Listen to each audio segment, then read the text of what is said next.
Hey rivals, welcome to Bax Attacks. It is time to take another stab at getting into the arena. We were very close last time at 49.99 and we fell short. So we're going to see if we can not fall off the horse but get right back on and reach that 5,000 mark and get into the arena. So it's kind of nerve-wracking at this point, to be honest. It's hard to describe it, and the nerves really get up there. It's exciting to be so close to that. If you've done that kind of push either in Rival Kingdoms and Clash, you know what that feels like. And the important principle I like to share with people is the key to winning is to not lose. Easier said than done, especially when you don't get to next and pick your base you want to hit during a push. Alright, so since it is Cold Night and I have the +3 mana boost from doing the Siku daily campaign, we're going to use Forvel. Using mostly Zalonia on the attack side. I just find her to be most reliable, have a pretty high percent win rate with that. But on this one, with the double freeze towers up top and the pretty clear path to get to the stronghold, Forvel was just a good choice. Alright, that other spell tower is out of play. The Frost Shield will completely protect us from the ice towers. The bunker is being upgraded.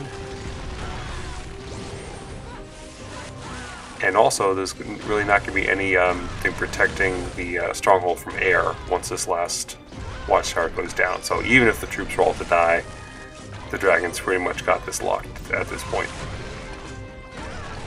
So that's one key thing to look for in bases. If you can see that from one direction, that the dragon will be able to finish up and snipe at the end. That's definitely a good thing to keep in mind as you plan your approach vector on a base.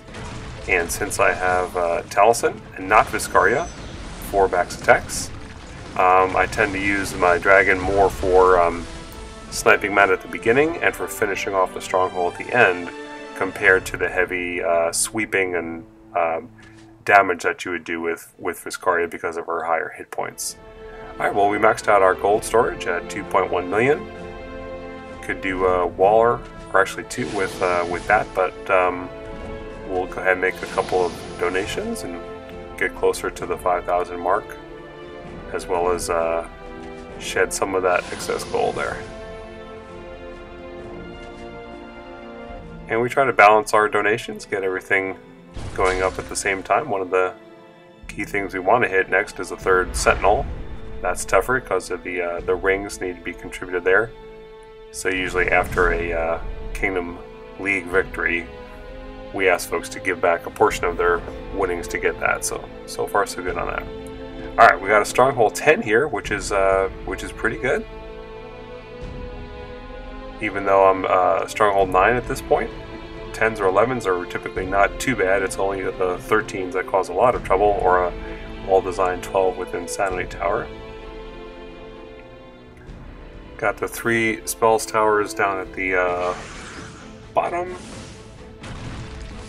but I don't think they're going to be too big of a problem. Again, the pathing coming in from the ice tower side is what makes sense when you have Forvel as your ancient.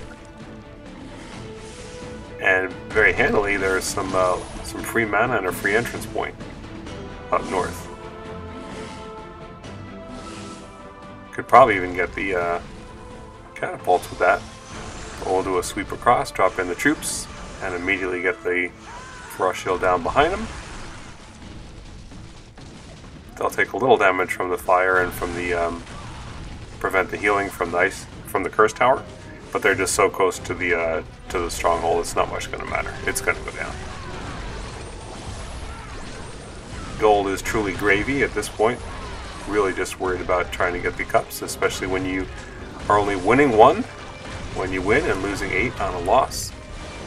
So the goal here is just to get a couple of small victories. We only need 6 to get up to 5,000, so that's the goal for this session.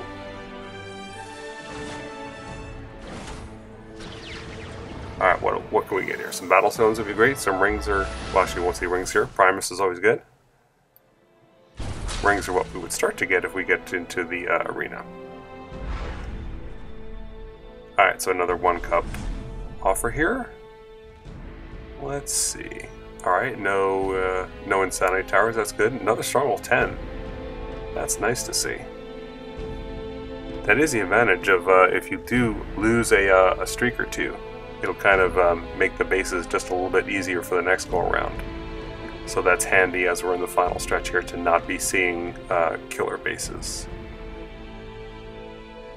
Alright, so looking around here, that green tower, the Crippling Poison, will slow us down but won't cause too much damage. We're immune to the Ice Tower, and the pathway to the Stronghold is very clear from this north direction.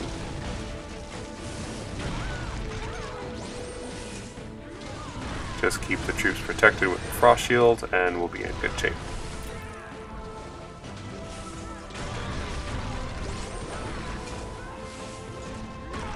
And there we go. And the bonus is the dragon is getting that gold. We have some more gold down at the bottom. So we'll see if we can get a little bit of that. I do what I can to get the gold after the cups are won. I just don't really concern them, or I'm not too concerned about them before the attack, before the stronghold is knocked down. Alright, so 49.97, we just need 3 more. We'll probably see a 1 or 2 offer here, heading for a 4 streak. Alright, a 2 offer. Good deal. And another Stronghold 10. Oh, this is great. And a lot of free mana off to the side. Ooh, even a portal down the bottom. Alright, this is good. No fire towers, we got an ice at the bottom. Not much under construction, but that's okay. Alright, so we'll just get a little bit of mana here at the start. Fast forward through this.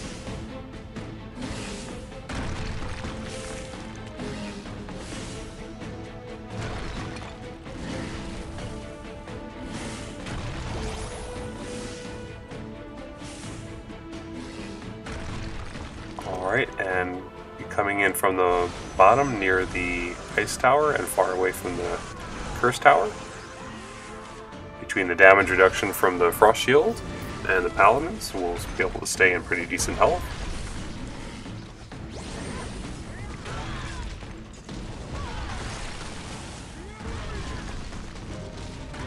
Talison's kind of injured, but we're not really relying on him for the kill on this one. The troops should be able to get that no problem. And there we go. Alright, that'll put us back at 49.99. That means it's nerves time again. Don't want to miss this next one. But the difference is, last time I think we were finishing up a streak 8. This time we're finishing up a streak 4. So we should see definitely an easier base to try to hit 5,000. Let's see what we get in the relic chest here. Mana vial. Alright. Okay. 1 more. And conveniently 1 more stone.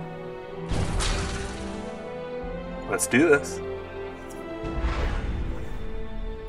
A 1 cup, but that's all we need. And level 11. Not too bad. The spell towers don't worry me too much. We'll be coming in on the side of the freeze tower again using 4 Veil. We got that Skywatcher under construction. That's going to help. Our dragon will be able to get some mana and build up some fly time on that.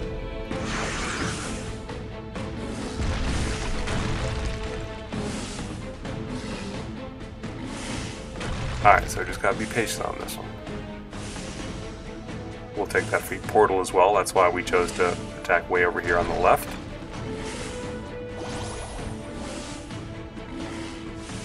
And that dragon flight path you saw was just in case the watchtower got aimed on the dragon. Alright, well with that many free buildings open, it's also an option to come right through the south, but because we take more fire from the catapults and we'd be possibly within range of the Curse Tower, we'll stick with our plan of coming in from the southeast. Send the dragon through to draw some fire, do a little bit of damage. We'll get a couple of frost shields as needed down at the bottom. And we have so much flight time on the dragon, we'll be able to get him into position here. And that stronghold's about to go down. I hope. Alright, there we go. Phew, it has been a long road. Took forever, it seemed, to get from 4,700 to 4,800. The next 50 were also tough. For whatever reason, I'm not really quite sure. It was pretty smooth sailing from the low 4,800s all the way to 4,950, so that was good to see. The 25 battle stone bonus was helpful too. And with that 1 cup victory, that brings us to 5,000 and the ability to enter the arena. We got some really good vids coming up. Hope you can check them out and watch the early days of the arena. I'm not going to go in immediately because with no stones, I'm scared that I'm going to get attacked and just clobbered as a stronghold mine. So I'm going to let the stones regenerate and come back next time and see how things go as we start out in the arena. Thanks for watching.